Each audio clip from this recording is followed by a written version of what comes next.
Thank you very much, Anya, and thank you to all the organizers for this wonderful event, for all of you who are online, and all of you who are here in the room.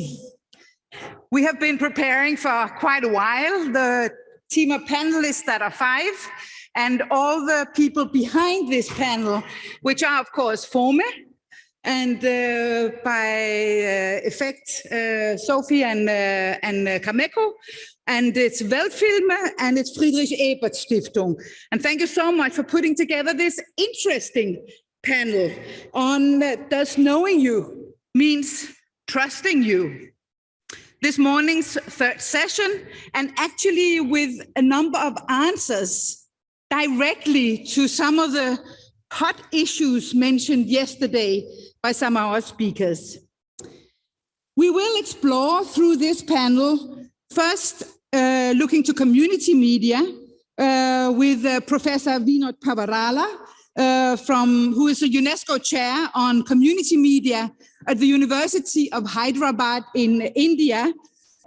He will look at some of the major challenges with respect to community radio, especially in South and Southeast Asia and beyond. To this introduction and these questions and challenges that Professor Pavarala will share with us, Vivienne Marara, who is the head of the Community Radio Association in Zimbabwe, and Tom Boyer, who is coordinator of the colleague in Kenya, the KCOMnet. That will take about the first hour. The second half hour we have in the second panel, which is called Talk Back to the Screen. We will have 2 Ghanaian filmmakers with us.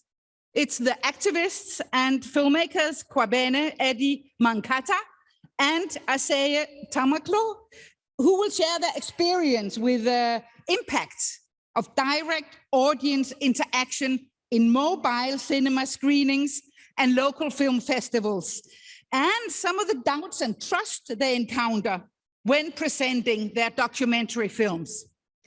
And as a small appetizer, I can tell you that we will see a little film in a little bit less than half an hour's time. Research has, over the past 20 years, time and again, documented the power of community media, especially community radio, as a strong, when community-owned platform in many contexts, and where the community comes into the driving seat to bring up issues and to look for, and sometimes find, solutions to community challenges. In search of answers to why is this? Why does this empowerment and this powerful change actually take place? Some of the distilled, analyzed answers are that it's based on trust. And here we are in our symposium.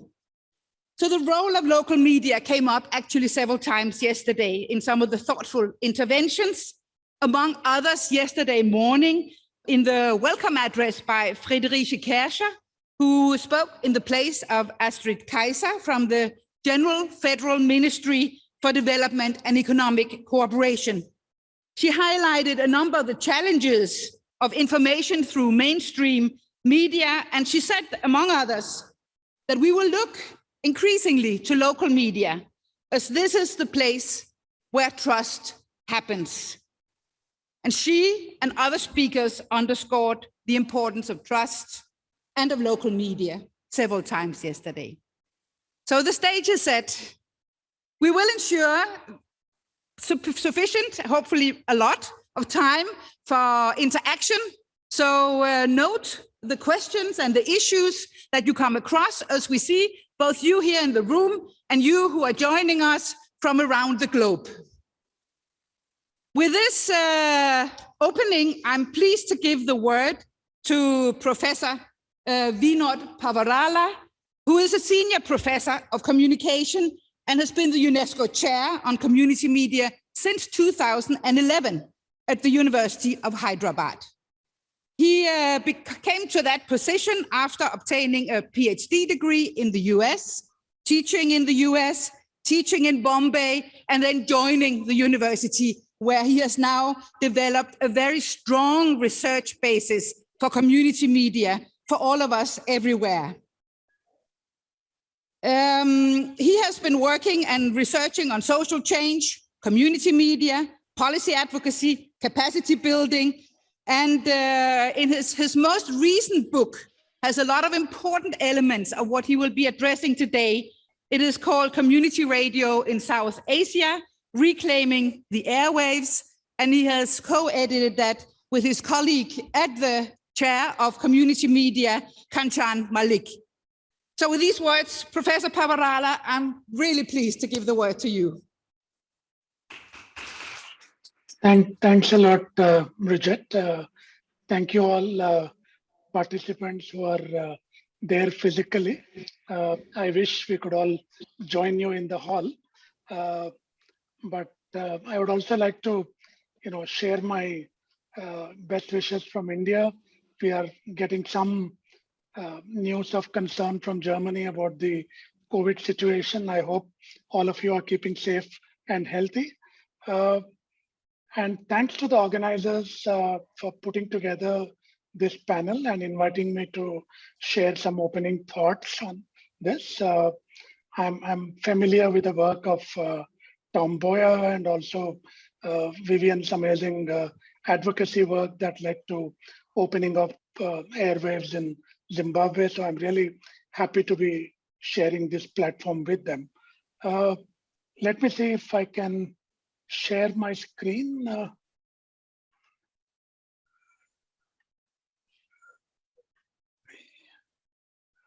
Okay. Is that visible? Perfect. Yeah, okay. Yeah, so I looked at the broader theme that was given to us on the issue of trust in media. I thought I'll make some remarks about the lessons we can get about trust from community media. A lot of it comes out of the work that we have been doing at the chair with my colleagues in South Asia, a lot more on India, but I draw from experiences in many other parts of the world, including in Africa. Okay, some brief remarks about mainstream media to begin with. And you have already been talking about mainstream media in a critical manner since the beginning of the conference. So the mainstream media today are essentially globalized media with corporate control, with conglomerate control, multinational control over news and information and entertainment and so on. And one of the results of this globalized media has been a fairly homogeneous content distributed across continents. In terms of news and information, the distribution of a certain kind of monolithic discourses, whether it is on issues like climate change or war and peace, on development. We see that one of the results of this kind of global ownership is that there is a certain monolithic discourse that is built on most issues. As a result, there is a lot of erosion of trust in the mainstream media, both among civil society and the general population of consumers of news and entertainment.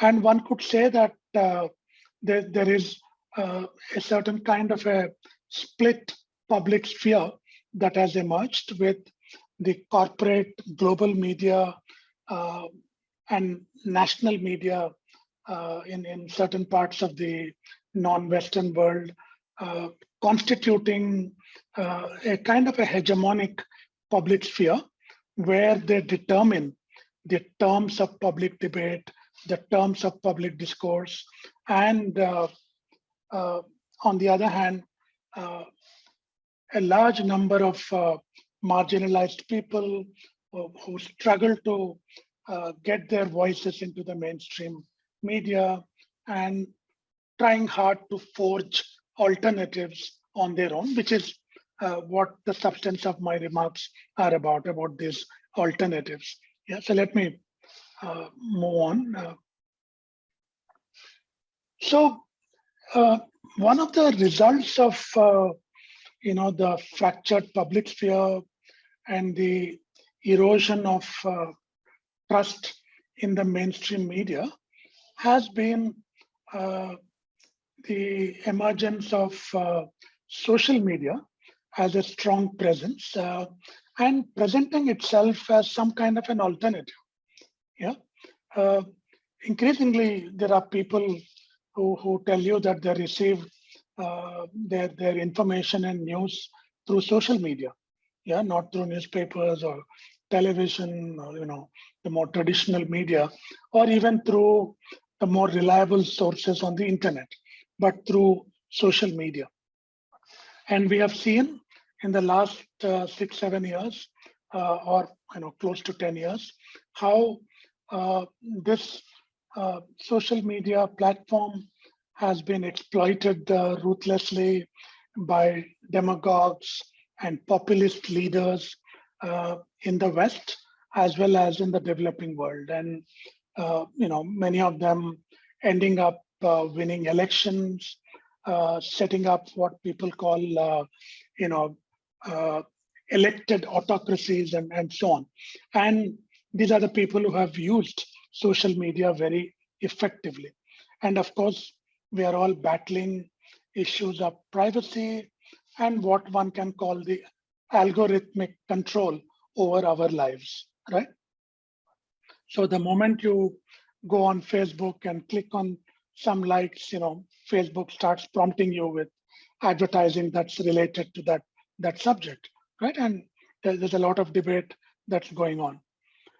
And in the last, again, a decade or so, and increasingly in the last couple of years, during the pandemic, we have also seen the rise of misinformation and disinformation on social media, what people have been calling the WhatsApp university. I mean, people who swear by what comes on their WhatsApp feed, a lot of negative information, scaremongering, promoting hatred against other communities, and so on. There's a lot of that that's been going on social media. Despite some of the positive aspects of social media of providing instant connectivity and forging some kind of solidarities across the globe and so on, the negatives have emerged quite starkly in the last few years. So we then have community media, which is what this panel is about. And we all know what community media are. I won't spend too much time. There are local newspapers, community radio, which Bridget mentioned, participatory video, documentaries, and we're going to talk about that in the next panel. Community theater, which goes on various kinds of names, theater of the oppressed, forum theater, and so on. What these community media have been struggling with and trying to create over the last 3 or 4 decades of their existence is to forge alternative public spheres for the marginalized, those who are disenfranchised, those who are left out of that monolithic hegemonic public sphere that I talked about. Trying to figure out if community media can be alternative spaces for discourse, for debate, and democracy. The democracy that has been damaged quite badly with demagoguery in the mainstream media and in the social media. How can, democracy can be rebuilt and healed from the perspective of citizens, right? More citizen-centric democracy through debates and discourses in community media has been one of the issues that community media have been articulating. Yeah. So let me come to this issue of trust. Yeah, and trust in the context of community media, or more specifically, something that I have been working on more particularly community radio. So what are some of the features of community media or community radio that makes them a medium suited for building trust? Yeah. So these are some of the features that many of you practitioners are very aware of, very familiar with. The proximity of community media to the communities, right? I mean, they work with from the ground up, working closely with the communities.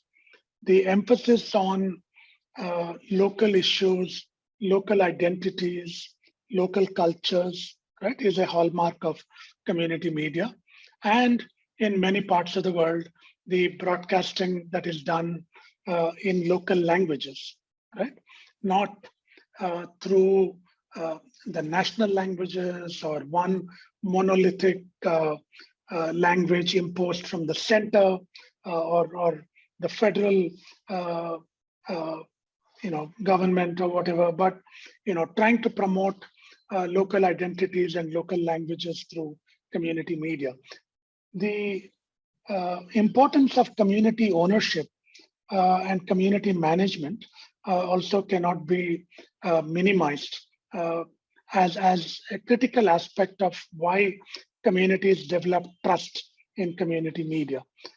Community ownership is a bit tricky because of the legalities involved in obtaining licenses, but I would say a sense of community ownership, at least, if not in a legal manner, and definitely community management, community participation. Significantly, another characteristic of community media is the breakdown of the dichotomy between producers and consumers, right? The people engaged with community media are not passive consumers of media content produced elsewhere, produced by some other people. Yeah, they are the producers and consumers of community media, because community media is produced by communities at the grassroots. So these are some critical features, I would say, why there is a great degree of trust among communities in community media. Now, if you look at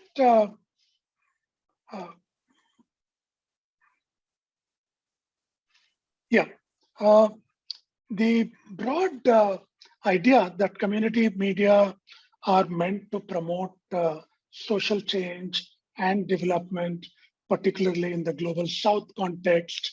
One of the tricky things there has been that the involvement of large multilateral agencies, international NGOs, donors, governments on this social change enterprise meant that there has been a great deal of emphasis on tangible benefits and tangible impact. People who are putting in funding for community media demand that you show tangible impact. Yeah, the questions typically asked are, how many girl children are now beginning to go to school because of your community radio program, right? Something that is measurable and tangible. And I think this intense focus on tangible impacts and tangible benefits has led to these agencies ignoring the more intangible benefits, the more intangible things that happen with community media. And I see trust and building of trust as one of those intangibles. Yeah. Also, in the same line of thought, things like solidarity, pride in one's own identity, enhanced capacities for self-expression. Yeah, what one of my colleagues calls the voice capabilities of people. Yeah, gender empowerment, and I could go on. I mean, some of these are examples of the more intangible things to emerge out of community media, and all of these go to building trust in community media and forging that solidarity with the communities with whom they make media. And community media, community radio, I urge all of you to look at it not just in terms of an end product, but as a process, right? It is a process of media making, yeah, and not just that final product, which may be a film, a video, or a radio program. These products are important, but it's not all about the product. The emphasis is on process. And what are some of these processes? Community participation, community mobilization, yeah, about dialogue. What are some of the key issues of relevance to the communities? What issues do they want to foreground in the particular community medium with which they are engaged? What Paulo Freire, the great Latin American scholar activist, called conscientization. Yeah, a combination of reflection and action. People reflect on their conditions and move towards actions to get out of those conditions, right? And building of confidence in their own capacity to understand their situation, to analyze the situation, and to take actions to get out of those situations. And confidence in their own capacities, their own capabilities to make media. Yeah.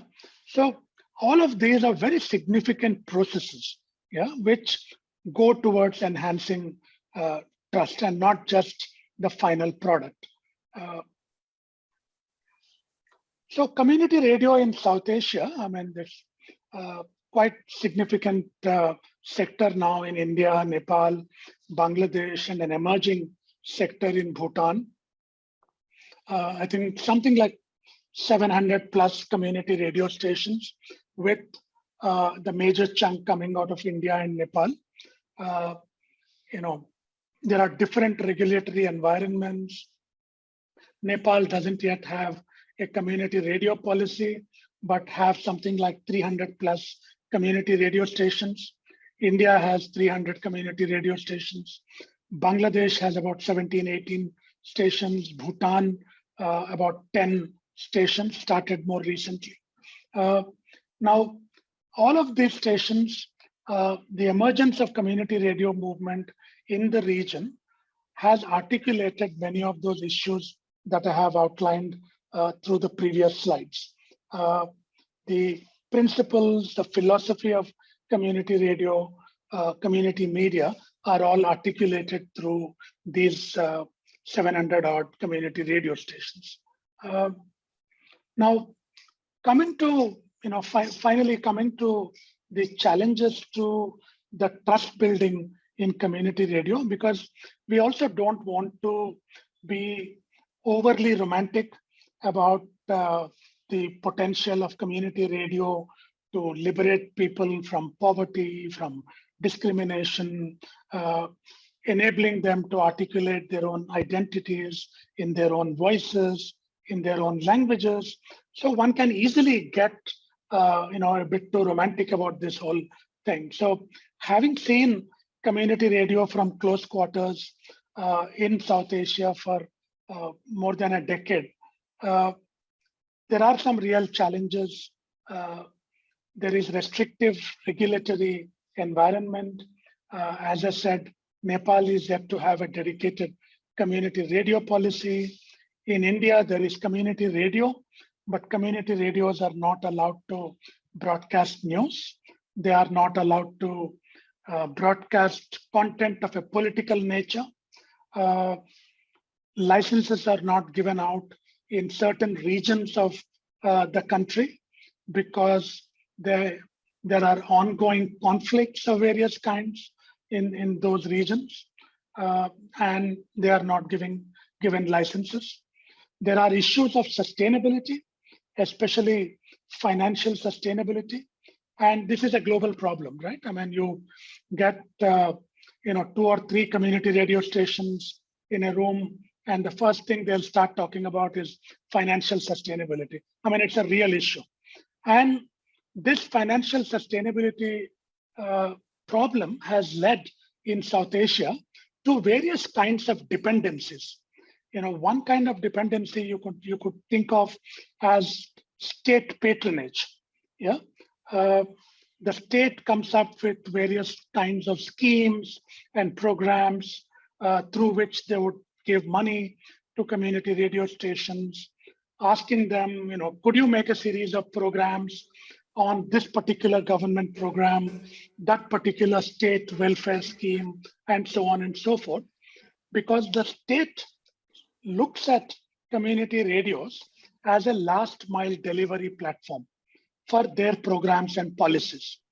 And I have been trying to push back on this metaphor of a last mile, because last mile for whom? Because I would say the communities with whom community radios work ought to be seen as the first mile, right? So my argument has been, put the last mile first and work with communities. But to go back to the sustainability problem. So the state has been enmeshing communities in various kinds of dependencies. A lot of licenses in India and Bangladesh, in our region, and I suspect also in Africa, are given out to NGOs and civil society organizations that have a long track record of having done community development work in that particular area, and they get the licenses. And governments like to have some legal entities that they can trust, talking of trust, and give licenses to them. Now, these NGOs come with their own agendas. They have their own compulsions driven by donor agendas, pressures from funding agencies, multilateral agencies. For example, there are demands for scaling up because tangible impacts is everything. So when you tell the agency that, we work in 40 villages, 50 villages, the donor agency says, can you scale it up to 100 villages so that, this particular program that we are funding can reach more people? Yeah. Community radios are meant to be small scale, local media outlets. The larger they become, the bigger and more complex they become, they lose the sense of participation of the communities and local connect, right? So that's been one of the downsides of scaling up. And I have been talking about this whole process as the NGOization of community radios, which is happening in a significant way in India, but also in other parts of South Asia. So I can clarify if you have some more questions about NGOization a little later. So what do we do? I mean, the fractures and the problems that we are beginning to face in community media, the answer to that is, and this is my final slide, Bridget, is a return to non-negotiable. Thank you. Yeah. Principles of participation, community ownership and management, community content production, returning to emphasizing local languages and local identities, return to local issues. Yeah, this is the way to heal things that have been fractured in the community media world, and to make sure that we continue to sustain the kind of community trust that community media have built over the last 30, 40 years. So thank you very much, and sorry if I've taken more time than I should have, and I'm looking forward to listening to the others. Thank you very much.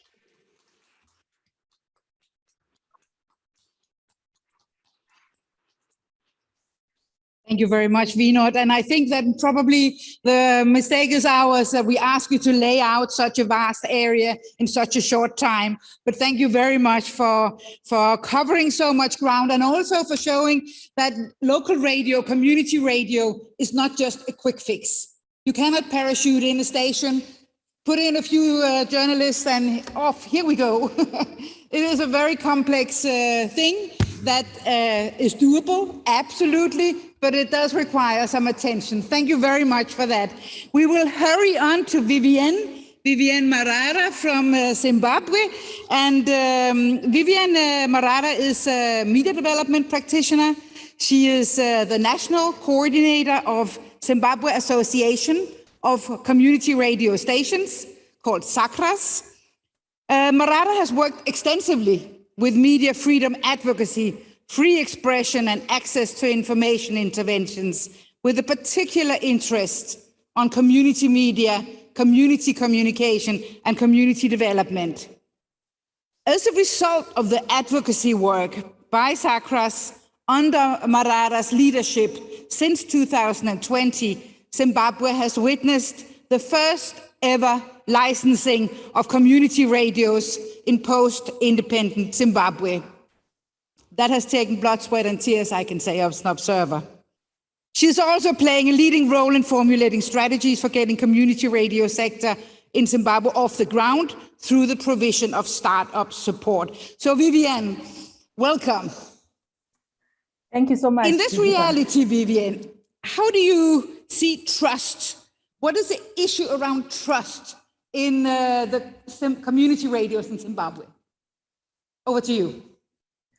Thank you so much, Birgitta, and allow me to really thank the organizers of this symposium for inviting me to be a panelist in this esteemed meeting. I also wish to recognize the presence of my fellow panelists, and also thank Professor Pavarala for setting the tone and also framing the discussion so well. So Birgitta, going back to the question that you raised, I'll briefly give a background in terms of the struggle for community broadcasting here in Zimbabwe, because I feel that there are certain aspects which also Professor Vinod has alluded to, which have impacted on trust issues in community media.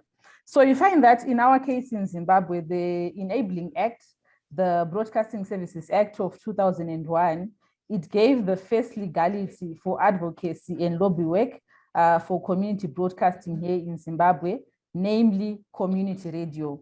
So you find that since 2001 till around 2020, there was a lot of advocacy work done, especially by non-governmental organizations, to sort of like push the government to recognize and put to life the provisions set out in the Broadcasting Services Act to actually license community radio stations. So you find that because the lobby and advocacy work was mainly led by NGOs, and here in Zimbabwe, how the government has sort of like framed its relationship with the NGOs is that they are more or less regime change agenda tools. They are more or less appendages of foreign governments. So you find that because the government sort of like framed it that way at a national level, this unfortunately also had an impact or influence in terms of how the community itself has sort of like viewed discourses around community broadcasting, and ultimately some of these stations that have been licensed. So you find that even though the Constitution of Zimbabwe, which was enacted in 2013, recognizes freedom of establishment of different media, this did not in any way also push our government to license community radios. So you find that the first call for community radios only came in February of 2020, And I'm happy to say that the first licenses were granted in December of the same year, which was very positive on our side. But then if you analyze, the stations which were given licenses, you find that there were some who are under the ambit of ZACRAS who were given licenses. But apart from that, because like what Professor Vinod said, the state usually likes to also give licenses to those whom it trusts. You find that some of the licenses are either directly or indirectly to the state. Why I say so, right now, one of the stations has the chair of that station being the wife to the local MP of that community. Obviously, that is sort of like influences the manner in which the station is ultimately going to operate and how the community itself is going to view the station. So you find that in the absence of these stations, ZACRAS also played a major role in assisting, capacity enhancement interventions at different levels to try and get these community radio stations going. But because of capacity challenges, you then find that there were issues in relation to proper financial management and accountability at a station level. And this unfortunately led to suspicions and mistrusts, especially from members of the community because of inability to produce regular audits, inability to engage the community and sort of like, put forward what exactly the station was managing to generate through support of different NGOs, amongst them ZACRAS. You also find that apart from, a lack of transparency in relation to financial management, there were also issues raised by different communities, even at times other entities within the station itself in relation to capacity issues. So you find that because the community at times does not trust that the station will get us to the promised land because of, capacity challenges, they then do not vest enough trust in that station to say, this is our station.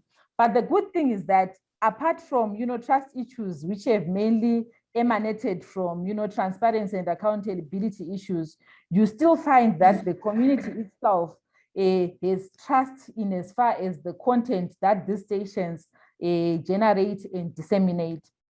Why this has been so is because the community itself is at the forefront of content production and dissemination. And ultimately, with the emergence of COVID-19, the community radios really played a critical role in as far as disseminating information to marginalized and underrepresented communities was concerned. So you find that despite the framing by the state, and also despite, trust issues in relation to transparency and accountability, community members and even some provincial governments, we had enough trust in community radios for their inclusion in provincial task forces on COVID-19 information dissemination. And even on our side as ZACRAS, our relationship with government is sort of like, yes, improved, you still find there were even suspicions on ZACRAS, the national network itself, in terms of the lobby and advocacy agenda, whether it was an appendage of foreign governments, whether it was regime change and all. But also despite this, you also find that ZACRAS, because of the work that we managed to do at a local level, we are also included in the National Task Force on Risk Communication on COVID-19. And I want to briefly touch on some of the issues raised by Professor Vinod in his presentation, Bigita, that indeed, the homogeneous content that is usually disseminated by mainstream media has also affected, the manner in which communities view a mainstream media content. And this, you also have to tie it in with the sensational approach at times by, mainstream media, the issue of clickbaiting, so as to attract audiences and, sell their publications. This has unfortunately impacted on the manner in which communities view, mainstream media. And in our case here in Zimbabwe, you find that the homogeneous content that is mostly disseminated by our media is political in nature. You get a copy of the news, which is a local publication, You get a copy of the Papers Herald, state-controlled publication. You find that the content across board, especially the first 4 pages in most instances, are political in nature. So that is not what communities are clamoring for. And this is where, you know, community radio really comes in with that diversity in approach, where local issues are at the forefront of the content that is disseminated. And I also have to also agree on the issue around access challenges when it comes to diverse issues. I think this is not only common in Zimbabwe, but across board, where you find that political entities with a different view to that of the state usually are limited in terms of access when it comes to the state broadcaster. And this is one of the challenges that in Zimbabwe we are presently clamoring with, the transformation of our public broadcaster, where access issues remain a challenge. And here we are saying that with the emergence of, you know, the licensing of community radios, we are really anticipating that there's going to be a change in terms of the structure of content distribution when you look at our media across the board. I'll say in brief, Birgitta, for now, that will be my opening statements. Thank you so much, Vivian. I will move, I think we should bring Tom on board so that we can have both of you to comment on a last question from Vinod Pavarala. And we also want to get the people in the room and people online on board. But before that, Tom, I would like to introduce you.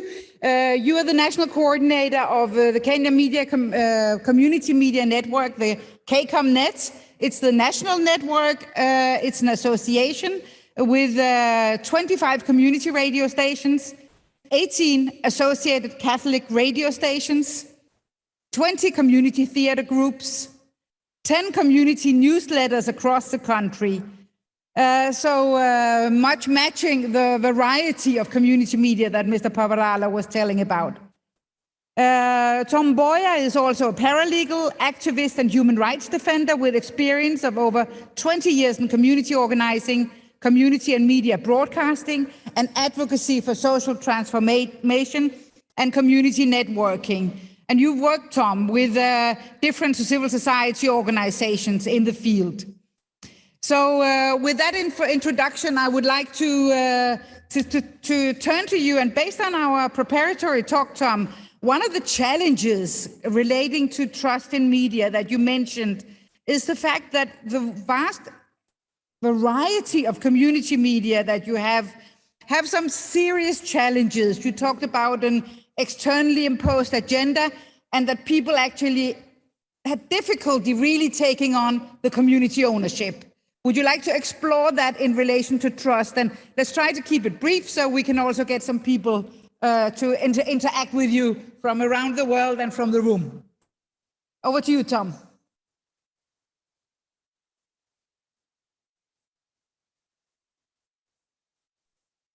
Okay, thank you. I had a challenge not muting my audio. First of all, hello to everyone, audience and panelists.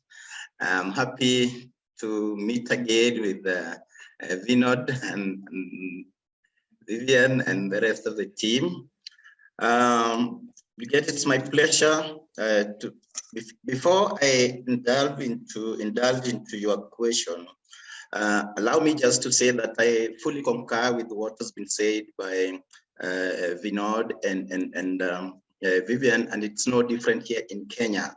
And when we are talking of trust, allow me just to give just a short background in terms of the media and trust here in Kenya. You know, coming from a history of where we had only one broadcasting station, and that was the VOK, then became to be Kenya Broadcasting Corporation until early 90s when the process of liberalizing the airwaves started through a task force that was initiated to review the press law. It was called the Press Law Task Force in 1993. Or I could remember our parents were tuning into BBC in the evening around 6:30. And then after that, then there was the Deutsche Welle It was a program in Kiswahili called Sauti ya Jerumani. And at that particular time, what they would tell you is that they don't trust KBC then or VOK then. Why? Because it was full of government-oriented narratives, which were to some extent to them were not somehow what they wanted to hear. So people would tend to tune into BBC simply because of trust. That's what I saw happening. And at that particular time, you would not touch a radio because your dad or whoever had the radio is the one who now will take control of that at that particular time. After the liberalization of the airwaves, then I think the first time we had an alternative voice in terms of radio was when the Royal Media Services came up with the Radio Citizen. I think it's around in 1998, if I'm not wrong. And that is now when people had a choice between Kenya Broadcasting Corporation and a different station, which was now private.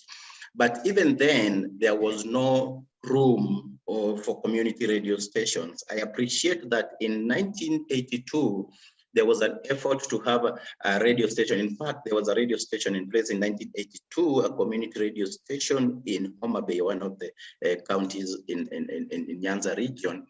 And this was just a pilot station that was started by UNESCO and the government of Kenya, and it went only for 2 years. And then I think the government felt that there was some autonomy with the station, and then they closed it. So coming back to, fast forward to after 2001, and then there are a team of people who came together. And these were people who are working in the development workers and also academia. And they started thinking of how do we liberate the communication at the local levels. And that is how Kenya Community Media was formed, because these people came together and started to agitate for the authority to put in place policies that will allow for licensing of community broadcasting. And I think in around 2009, there came the policies, the broadcasting guidelines that recognized community broadcasting as a third tier of broadcasting. And to speak, we have got public broadcasting, private broadcasting, and community radio broadcasting fully entrenched within the law. The community, just as Pavarala has said, and I really believe in what is theirs. And that is where the sense of ownership comes in. And where there's a sense of ownership, then also the question of building trust comes in. And you asked me to explain in terms of this concept being foreign. I think yes, because people used to the traditional way of media, where there was these people who are seated somewhere doing all the production, doing the broadcasting and every other thing, and even dissemination. So here is a concept now whereby the community themselves should come up with everything in terms of setting up the station. Of course, with some help of some people who are knowledgeable about putting up a station, but then the community participation is at the key and at the center. And therefore, most of us who have worked in community radios, then the feeling was that we need to do like the mainstream media does. And therefore, the question of getting or copying what the mainstream media does is become a major challenge within the community radio station sphere, because people would like to do programming like the mainstream media does. And that is now where the Kenya Community Media comes in terms of capacity building for the community radio stations, the initiatives that are there, so that they understand the concept of community broadcasting, which really heavily relies on the pillars that Pavarala has mentioned of community ownership and control, community participation, local content, non-profit, and and also not political. And that is where the big problem is, because you realize that in Kenya, we are more of, let me say, political creatures, if I may use that word, just like Marara has said, because you look at the mainstream TV or radio, then the topics are all political. And as we are going towards election, everything is politicized. And therein lies the question of trust, because if a media station is seen to be propagating an idea of a certain political party or giving too much of airtime for a certain political candidate, then that station is perceived to be for that particular political party or for that particular political candidate. And therefore the rest will not have trust in that radio station because they will see it as a station that is for so and so. And that really, there's a time, Mangelefe, which is one of the first women-led community radio station in Kenya, had a problem in terms of issues of sustainability and managing their bills. And there is this politician who offered to support them. And then the community started viewing the station as belonging to that particular politicians. And there is another station also in Meru that the county government took all the staff and then said, we are going to pay for your bills, and then we are going to pay you this and that. That station, as we speak now, is off air because people viewed it as a station that belongs to that particular governor. So I think the question of being non-political is key for community radio station if you are to enhance trust, because otherwise in Africa, we know the way politics goes. I don't think we've reached such a level whereby people will declare that we are supporting the Republican and these other ones are supporting the Democrat, and they put it publicly. Here, even the mainstream media cannot do that, because at the end of the day, people will lose trust, people will label you in such a manner. So we are working to ensure that we entrench the concept and principles of community radio through capacity building for the community radio and installing the structures and the support that is necessary within the community radio stations to have them to be, or to make them to be pure community in terms of the principles and values that has been enlisted by my good friend Pavarala. Thank you. Thank you so much, Tom.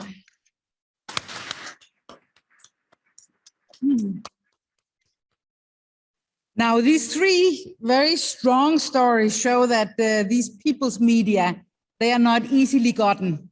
They require some hard work and struggle and definition, and that only when the community can identify, when the community are the owners, when the cultural identity matches the people they're working with, and as you were stressing, Tom, when there's a political independence and you're not affiliated with someone, will you justify yourself to be trusted? And as Vivian was telling, after a struggle from being hidden far away as something almost terrorist, you suddenly, once you begin to work and authorities see what you're doing, you are invited into the national task forces on emergency in relation to COVID, because they see that you actually can do something that no one else really can do in Zimbabwe at the moment. So with these words, I would have liked to ask you many more questions, but I think that the questioners are the audiences.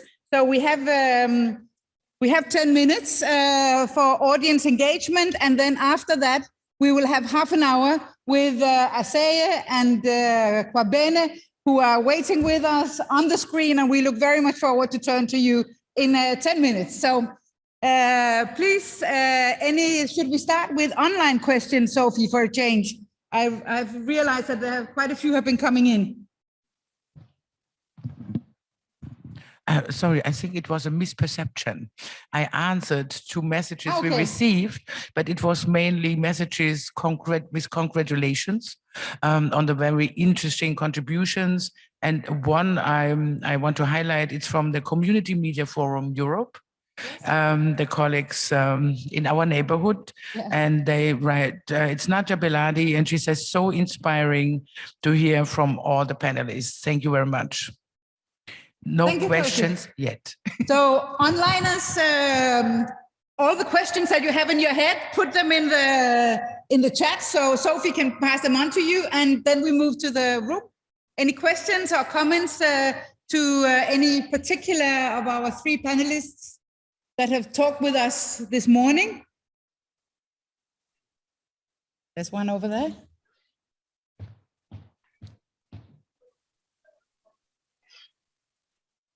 You present yourself first, please.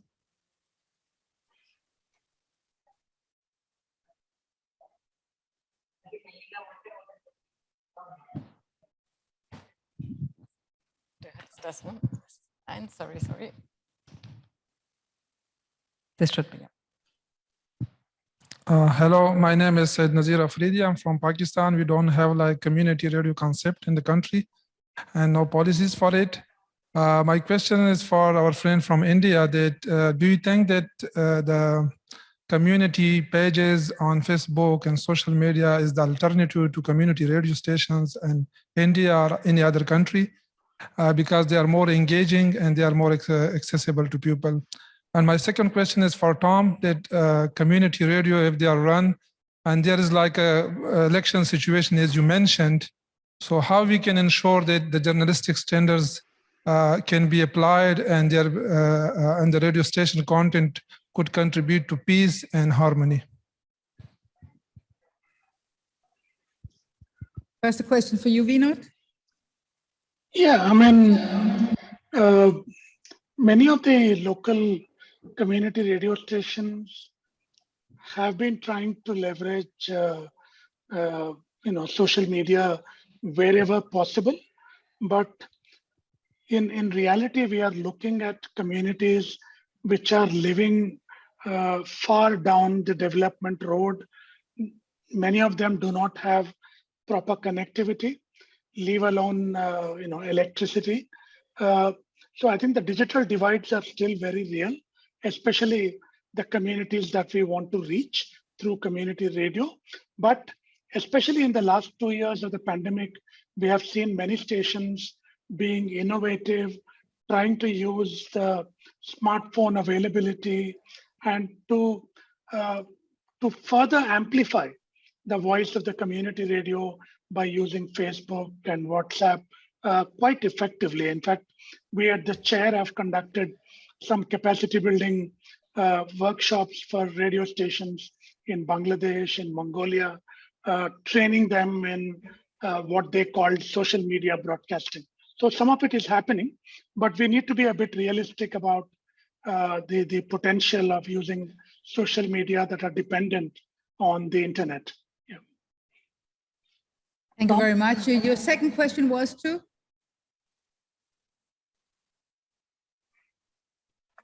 Well, Birgit, can I take it? Yes, go, please, Tom. Yes, I got the question like asking how do the community radio stations observe journalistic standards, and how do they contribute to peace, if I got you right.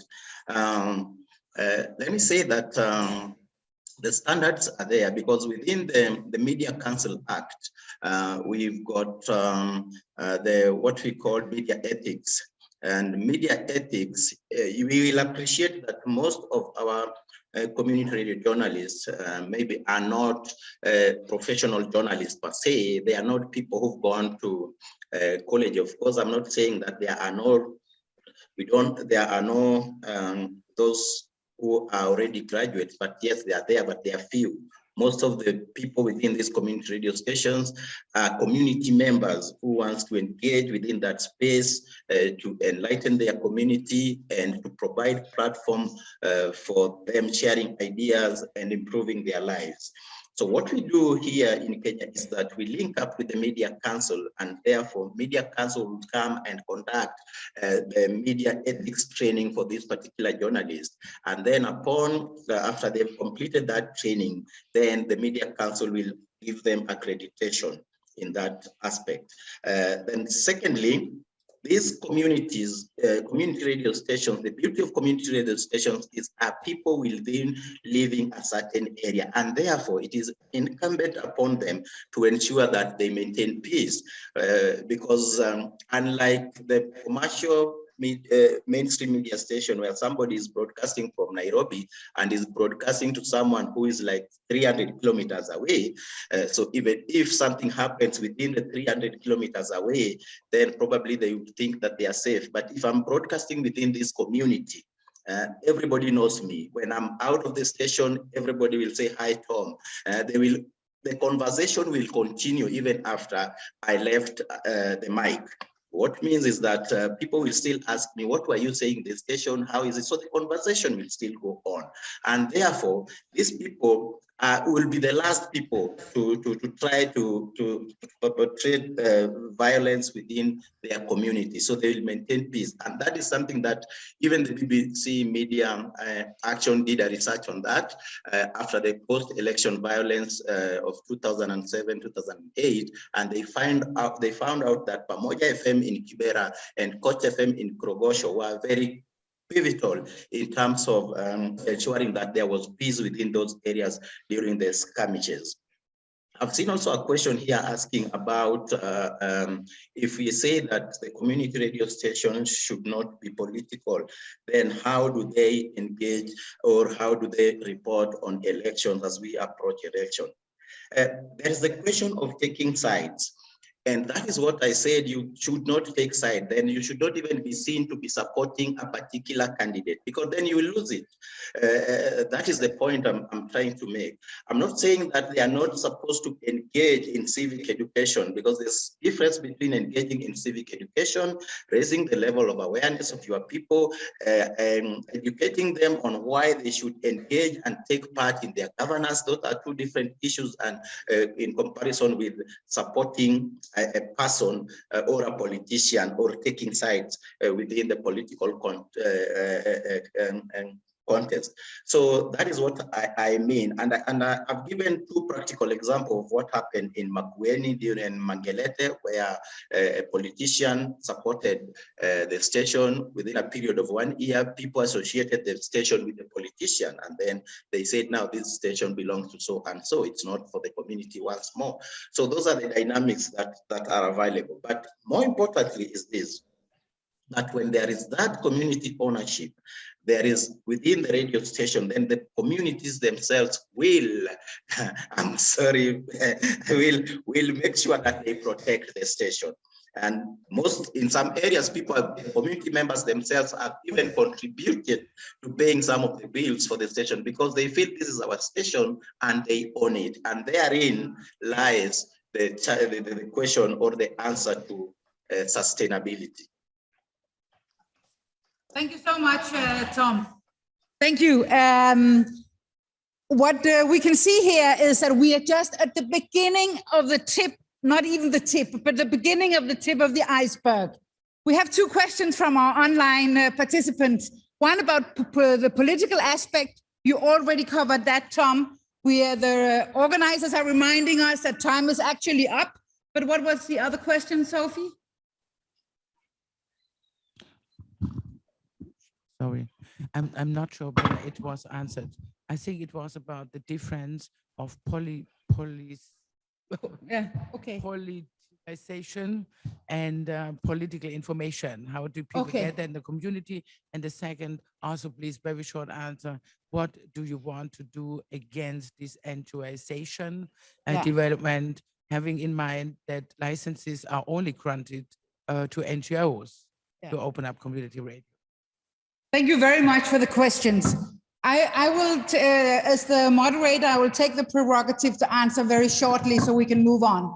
I would say that I would recommend and invite all of the organizations here to continue the conversations in your own meetings with community organizers.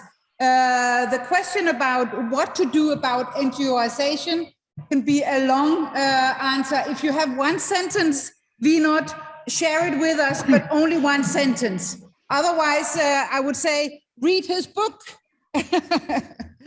Vinod, one sentence. Thank you. Yeah, the one sentence I can think of, Bridget and Kanchan knows we have long answers for this, to make sure that NGO licensed radio stations do not become NGO radio stations. They may be licensed to them, but they don't have to be run like NGO radios. Thank you. And the community ownership, again, is at the core, that the community runs and the community decides. So if local is indeed the answer, then there's a lot of experience to harness from around the world. And we can only recommend all of us in the panel, and thank you warmly, Vinod, Tom, and Vivian, friends and compatriots in battle. Pleasure. Thank you so much. It's always a problem when you have to cut people short. We could talk for another hour on this, but we have something really exciting that we are moving on to. So, change of scenery. We will move now from community media that we have covered now to the power of bringing film to communities, meeting trust and challenges in the communities this way. Within Weltfilme, World Film Projects, filmmakers are qualified as film trainers, and they train young people, and together they produce short films about the reality in which they are living. They deal with socially relevant topics and topics that have been put on the agenda by the young new filmmakers. All the films are shown on television, online, and at film festivals, but they also meet audiences directly on mobile cinema tours, particularly in rural areas where access to media is limited. And Frank and Alex, who are Worldfilme, are bringing to you, together with Asaya and Kwabene, will be joining them actually now in such a mobile setting. So let the film roll.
Disregard symptoms and treat it as you want. It is dangerous. Something is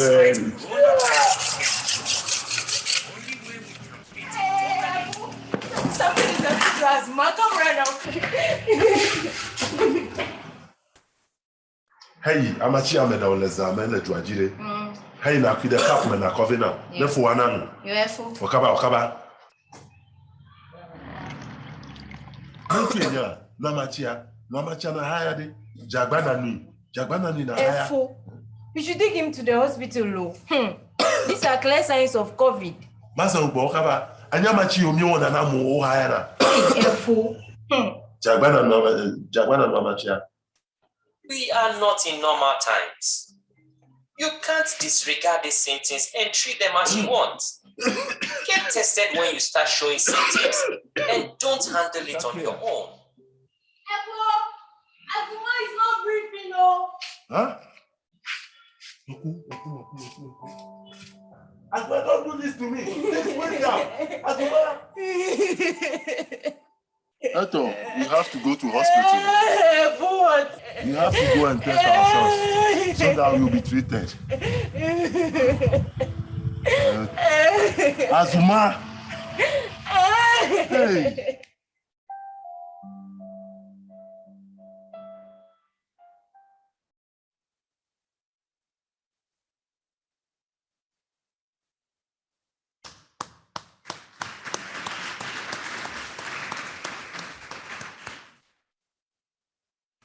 Wow.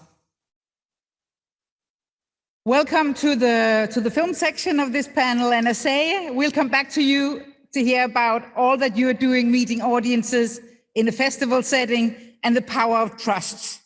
But we will begin with you, Kwabene, because you are the co-creator of this film that we've just seen a small excerpt from. Kwabene Eti Mankata is a published author.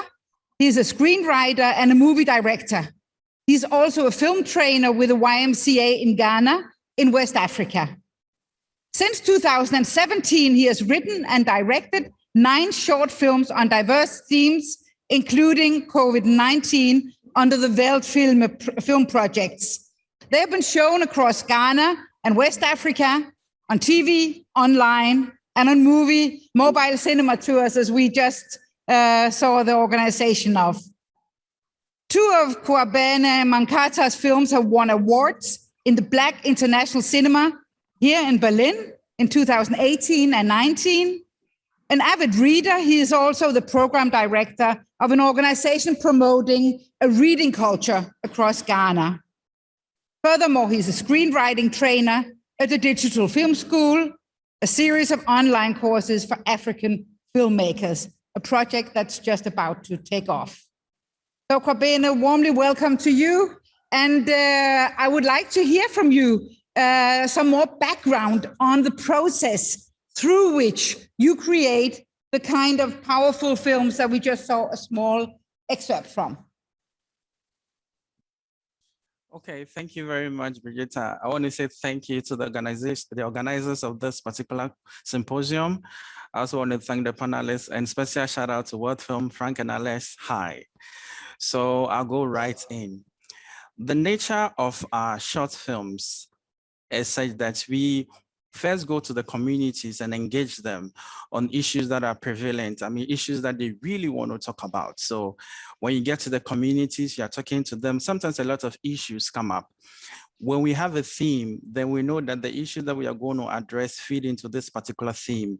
If you don't have a theme, like for instance, last year, our theme was COVID. So when we went to the communities, wanted to look at the various areas that has to do with COVID, whether it's this, how to take care of yourself, how to prevent it, and how to adhere to the social or the protocols.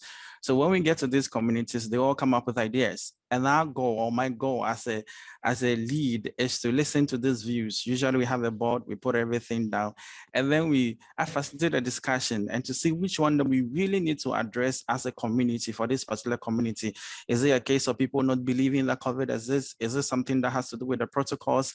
Or is it something that has to do with you how to take care of yourself when you have the virus? So we decide on that. And once we settle on the area we want to go, then we listen to people's ideas on it. Because one of the things that over the years I have realized is that when every voice in the room or in the community is represented in a way in the film, it catches their attention and they want to sit down and watch and listen. So once we have a theme, then now we do the story development. Now, when we are done with the story development and we have a short film, we also try as much as possible, like something that Professor mentioned, that most of these films, like you watch, they are in the local dialects. And when the people are watching the movie that is in their dialect, it enforces trust. They know that this is about them, this is from them, and this is something they really have to listen to. So then we come and develop the story. And when we are done and the film is shot, and we also shoot the film in the community. So we do not come and listen to you and then go and shoot the film in another setting. So even some of the community people, they see us moving around with our cameras and shooting film. And sometimes when they understand that this is what you're doing, some people, oh, then come and use my house or use this place. And some people just want to volunteer because they are part of what is being done. Now, when we are done, we come back to Accra, we fine-tune the films. And then before we go back to show to them, we have to, first of all, plan. So we plan that though we did the engagement in one community, we are going to show it in a lot of communities. So you have to plan, you pick a date. And the organization, the host organization, that is YMCA, usually has a lot of centers. So if YMCA has a center in that particular community, then it's easier because they do the mobilization. But if not that, then you have to engage someone in the community, maybe a community leader, the assemblyman over there. You engage them, you talk to them. If there is a chief in the community, then he has to go and see the chief and tell the chief about what we intend to do. So there is that planning, and then they take care of the mobilization. When we arrive, we first pack our things. We need to go and greet the chiefs and the elders. But when we come, these same frontiers, whether it's the assemblyman or the YMCA member over there, if there is a community radio over there, we go there, and then the radio presenters interview us and ask us what we are about and what we are going to do. If there is a PA system over there, they announce it, and we have individuals going around and saying, oh, these people are come to show a movie and all that. And even during our setup, people are passing and they are watching what is happening, what is going on, and the information goes. And now we show the film. Now, when we are done with the film, what we do is that we engage them. What did you see? How do you feel about it? And how does that speak to you? When you have audience in the room or in the space out there whose voices were well represented, they sit down and then they participate in the discussion. They tell you what they think, they offer you their suggestions, and even something what they think would have been done better. And you have someone over there who feel that their voices were not represented or they don't agree, they voice it out there. And sometimes one of the way to actually get everybody on board is simply listen. Listen to what they are saying, listen to what they feel, listen to how they think you have tackled this thing, and then it gives you grounds to gain their trust, so that next time when you want to engage them again, they are open. So basically, this is just the format we do every now and then. So we move from community to community to community to community and show them these movies, engage them, have fruitful discussions, because we want to use our film to, first of all, open conversations, to talk about relevant issues and offer solutions, however subtle. And though we cannot really measure in terms of metrics that, okay, after seeing the movie, 20 people have changed, we know that the discussion is ongoing because they start there. If something that they don't agree, you find them talking about it over there and they're taking it to their homes, and you know that it's going to continue and it will continue. And I think that's the beginning of change. So basically, this is how we run our shows. So you're organizing everything around trust through the collective process, through the local languages and so on. How long does this whole process take from you engage in the community till you're finished? It can take months because sometimes you have to give them prior notice. You see, the communities and the rural are such that sometimes they have only one center, and that's the only center they use for all the activities. So you have to, it takes a time to engage them, to let them check their calendar. Okay, this day is open and you guys can come on this day. So it takes time. So then again, from the engagement, the time we go there to do the engagement and listen to them, we try as much as possible to stay there in the community with them, right from the engagement to when we actually do the story development and produce the film. We stay there sometimes for about 2 weeks or a month, stay there. It's only when we are done that we move on to go and fine tune the films together with our with World Film, and then we come back sometimes after a month or two to show the films. Wow, I have many more questions, but I'm going to let the audience ask them. So I would like to move to Aseye, so that we have both of you on screen and can have some questions from the audiences. So thank you very much, Kwabene.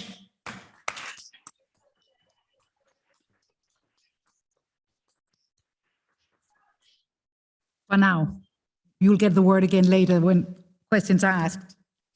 So over to you, Aseye Tamaklo is a filmmaker, a lecturer at the National Film and Television Institute in Accra, a film festival director, programmer, and curator. You've been a visiting lecturer at the RITCS in Belgium, the University of Akada in Helsinki, Finland, and New York University, and in Accra, and have been invited as a speaker in film schools around the world, including Germany. Aseye Tamaklo has worked as an editor, director, and producer on a number of local and international productions, which include, among the award-winning films, Perfect Picture, the headmaster, and who is afraid of Ngugi. She's a festival director of the European Film Festival in Ghana in 2021, and also a co-programmer for the Film Africa Film Festival. And she's a PhD, or you are a PhD candidate, in the Institute of African Studies in Ghana, Legon, and is the founder of Ndiva Women's Film Festival, a festival that aims to create artistic platforms for the presentation and preservation of work by, for, and about women. And these are just a few of the headlines. So I say thank you for joining us. And while I would leave you free to address some of the points raised by others, I'm myself looking very much forward to your take on trust and where it happens, and if it is desirable to achieve. And if it is desirable to achieve trust, then why? Over to you. Hello, everybody, and it's good morning. And thanks to the organizers for inviting me to be a panelist. Thanks to my co-panelists who've done a fantastic job, and now I have to keep up. So I think that in my case, and also taking my experiences, the issue of trust is not exactly homogeneous, especially when it comes to festivals and screenings.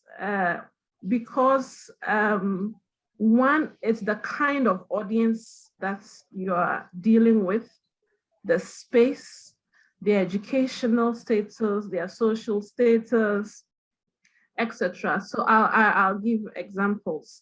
The European Film Festival that happens in Accra, this year was its second edition. Has a diverse audience. You have people from the diplomatic corps, from the EU member states who are in Ghana.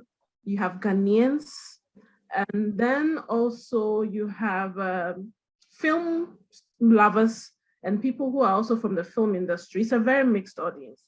And then we have one that we normally do with the Alliance Française. It's a monthly screening organized by the Ghana Academy of Film and Television Arts, where it's open to everybody, but the location is still the Alliance Française, so it comes with a certain persona.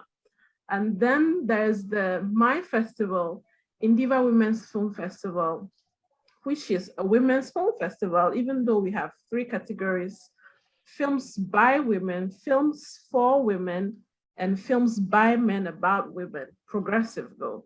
So, I mean, and this is also open, but there's still a certain audience that will show up. Interestingly, for the Women's Film Festival, it's quite a 50-50 audience, because you think it's a women's film festival, but over the years, we realized that men patronize it a lot. Then, as part of the European Film Festival, we have Ghanaian short film competitions. So the Ghanaian short films screen throughout the period, and people come watch, and there are Q&A sessions. And so with all these mixed audiences from different spaces with different realities and backgrounds, the issue of trust is not the same across board, depending on what is being fed. What is being fed as in whatever is being shown, and who is consuming it, and how they are reacting to what they are consuming. Obviously, naturally, as social beings, we love images, we devour them, whatever way. But then in that process, depending on what you're screening and who is watching, the issues of trust begin to emerge, one, depending on how people are feeling about what you're watching. But if I take some of the films we have shown at the Women's Film Festival over the years, I think that there's an indirect creation of a third space where people are able to engage and have conversations they normally wouldn't have on the streets or in their houses because of what we are screening that is sometimes out of the box, you know, and also that's people's own realities that they haven't shared with other people. So when they come, this is a space where it's a no holds bar. People ask many questions conversations go on, debates go on to the extent that some people carry from the previous year into the next year when they meet the same people at the festival. And then there's the other one where when people watch the Ghanaian short films that are screened at the European film festivals, questions are also asked both by non-Ghanaian audiences and Ghanaian audiences.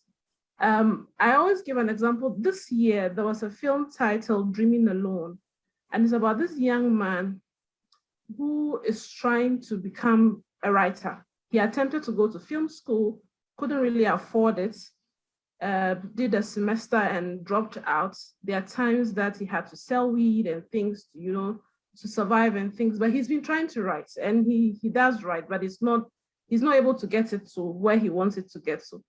By the time that documentary film ended, the questions that people were asking the filmmaker and the character, because it was a one character film, was how did they build their trust for the character to be able to open up so much. At the same time, so apparently most of the audience that showed up that day were all closeted writers. So they have attempted writing. Some people have their writing still on their laptops or in their bedrooms. I mean, everybody, somehow about 60 or 70% of the audience attempting to write. And because they could identify with the film, in that moment, a certain kind of trust was built. Hence, the conversation post the screening, and hence people are able to open up to say, oh, I mean, this story really hits differently because, I also find myself in this. There were many, many, many more like that. So, and then there are times too that people also question what you are screening, because probably whatever you may have screened either is misrepresentative of where they are coming from, because the story probably is about a certain space, or that there are some excesses. Most of the time you get mistrust issues when there are issues of misrepresentation, So you're telling a Ghanaian story and probably it's of a certain ethnic group, and there are some people in the audience who are from that ethnic group and they feel something wrong with the representation. Then you have issues of mistrust. People will ask questions, but it doesn't mean that they are dismissing the whole program. They might stay on, continue, but what if they have issues? It will have more to do with the filmmaker than probably with you who is programming. But also when you're programming for festivals, especially with very different audiences, as a programmer, indirectly you take on also another burden of trust yourself, because if you are aware politically of the world with issues of representation, gender, race, social issues, women's, etc., you want to be a bit careful. It's not that you're trying to think for people, but you also want to be a bit careful and sensitive to what you want to put across, because at the end, film boils from everything apart from itself. And so if we're representing a people, we're talking about a race, we are talking, something is being put across, you want to be careful, because if the filmmaker is not there to even follow up with a Q&A, how do people walk away with? And of course, you also want to put across films that also generate certain conversations. But like I said, I think that when it comes to festivals, most of the times, and also certain types of screenings, these places are third spaces. And I think that third spaces actually ensure trust, and third spaces are created for people to have conversations they probably will not have anywhere, like women do when we go to the salon. The salon is like a third space for us. We don't know each other, but we have very sensitive conversation and we get up and we go. And things we shouldn't say, we will say, because somehow we trust that it is okay to say those things in those spaces and move on. And so that trust may not be eternal, may be momentary, but also does work. So, I mean, when you juxtapose this to the film space and screenings and festivals, I think that's how it works. Also, I think for festival, things are tested, you begin to know if your audiences trust you by the turnouts year after year, because the first year is very tricky, But as people respond to you, then you begin to know whether you are doing something right or not doing it so right. Of course, the seasons also determine how people will show up. But even this day, what makes it a bit easier is when you get people to comment about your festival on social media, etc., and you sort of follow the threads, you'll get to know if you are building a certain kind of trust. So for us, like I said, it's not totally homogeneous, but at the same time, too, it is easy to create third spaces. Thank you. Thank you so much.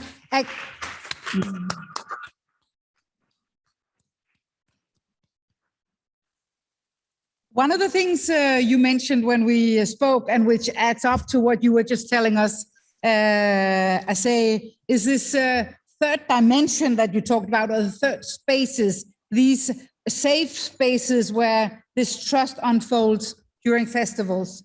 So with this, time is actually up, but I would like to see if we have some online questions just for another 5 minutes, because then it's lunchtime here.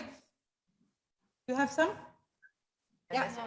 It's just one. Yeah. Welches ist das? Welches ist das?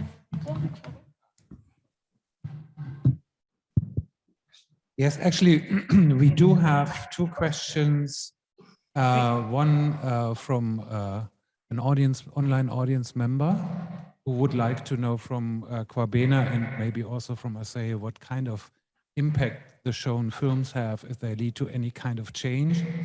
And the other question is from Vinod to Kwabena, which I will just read. Vinod, if you allow me, it might be easier at this point, which is how much of your film work is with and by communities rather than being only for communities. Thank you. So 2 questions, maybe you would answer the first one, Kwabena, and then Aseye, or would I answer the other one? Would that be so? Yeah? Or whoever wants to go. Kwabena, Aseye, it's over to you. Brief answers, because time is our enemy, as always. I think I'll go for Prof's answer. I've already answered. I was telling him that from 2018 to 2019, most of the films were for the communities, really without much of their involvement, because we do the ideation ourselves and then we go back and show to them. But in 2020, during the COVID, we went to the community ourselves to engage them. And then we were able to produce 12 short films, all related to COVID. And again, the reception and the reaction was different. It's different when they are part and they are involved, and it's different when you go and then show them something that you have done that they probably have no idea. In terms of impact, I was telling in my earlier presentation, I said, there's no way to really put the metrics to it, but you can tell that conversations are ongoing and they are taking it home. And their communities, we've been there twice. And when you get there again, the way they receive you gives you an idea that the earlier films you show the previous year, it settled with them or maybe carried on in a way, and then they are allowing you to show again. This time, sometimes you don't do a lot of mobilization because you have the audience themselves going to, oh, they are back again. You remember the people who came last year and that film that the lady was running, they are back again, something of that sort. But we are hoping that this film is open conversations and so that it will continue for a while, because that's what we are in for. Thank you. Any comments to the second questions? Yeah, about impacts, like Professor Pavarala said, most of the time it's intangible that the conversations start and they are carried on. An example is, I think in 2019, we showed the film from Kenya titled In Search by Beryl Makogo about female genital mutilation or circumcision. But this time it was her story because she had been circumcised and she was making a film about herself trying to repair her clitoris. But the kind of engagement that happened, and at the same time, Me Too was also up. And so there was a lot of conversation that was carried on. People got enlightened in ways that they weren't, because from our side, the circumcision only happens in northern Ghana, not in the south. Yet we are showing this film in the south. And so then it hits home differently that, oh, this really is bigger than we thought. But beyond that, so the conversation between men and women sexualities, sexual orientations, etc. It was as if the room had been divided into two, and people were on either side or the other side, and then it was carried out, and it continued further on. So most of the time, the conversation, the impact is intangible, but sometimes the impacts that are intangible are really very effective because the brain has got it, the mind has got it, it's stuck, and reforms can begin to happen from individuals before it gets to communities. Yeah. Thank you very much. And as Pavarala himself was also saying, like you, I say this conscientization process, it takes time, and to get the whole community with you. I don't know if there's one question from the room, just not to overlook you before we close up, and I hand over to Anya.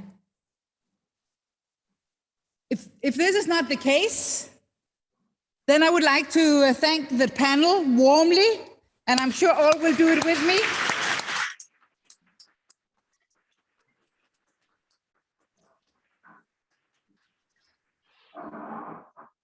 Talking of trust, talking of the media situation today, local is one of the answers.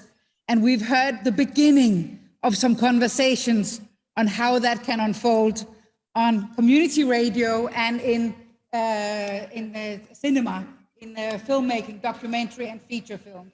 Thank you so much for sharing this with us and bringing us one step further towards the fulfillment of what this symposium is all about. Thank you. Thank you, Bridget. Thank you all. Thank you. Yeah. Thank you. Thank you. Thank you. Thank you. Welcome. It's lunchtime. Thank you. Not more to say. Is there any more to say? No, lunchtime. Feel free.